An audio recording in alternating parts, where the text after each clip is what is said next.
अगले दिन जैसे ही राजा भोज ने सिंहासन पर बैठना चाहा, तो दूसरी पुतली बोली, जो राजा विक्रमादित्य जैसा गुणी हो, पराक्रमी हो, यशस्वी हो, वही बैठ सकता है इस सिंहासन पर।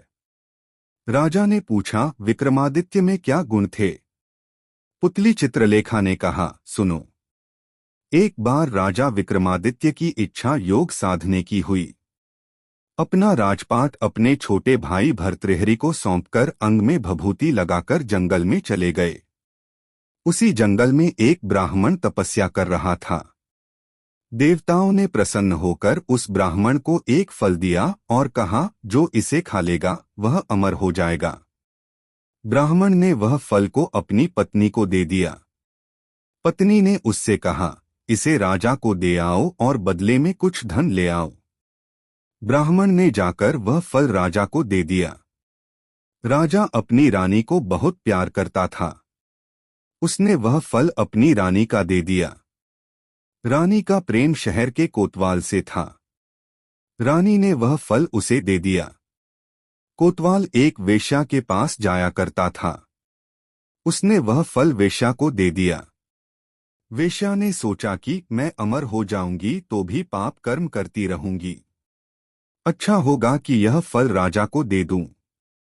वह जिएगे तो लाखों का भला करेंगे। यह सोचकर उसने दरबार में जाकर वह फल राजा को दे दिया। फल को देखकर राजा चकित रह गए।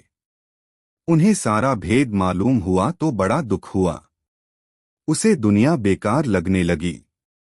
एक दिन वह बिना किसी से कहे सुने राजघाट छोड़कर घर से निकल गए। राजा इंद्र को यह मालूम हुआ तो उन्होंने राज्य की रखवाली के लिए एक दूत भेज दिया। इधर जब राजा विक्रमादित्य की योग साधना पूरी हुई तो वह लौटे। दूत ने उन्हें रोका। विक्रमादित्य ने उससे पूछा तो उसने सब हाल बता दिया। विक्रमादित्य ने अपना नाम बताया, फिर भी दूत ने उन्हें न जाने दिया। बोला, तुम विक्रमादित्य हो तो पहले मुझसे लड़ो। दोनों में लड़ाई हुई। विक्रमादित्य ने उसे पछाड़ दिया। दूत बोला, मुझे छोड़ दो, मैं किसी दिन आपके काम आऊंगा। इतना कहकर पुतली बोली, राजन, क्या आप में इतना पराक्रम है कि इंद्र के दूत को हराकर अपना गुलाम बना सको?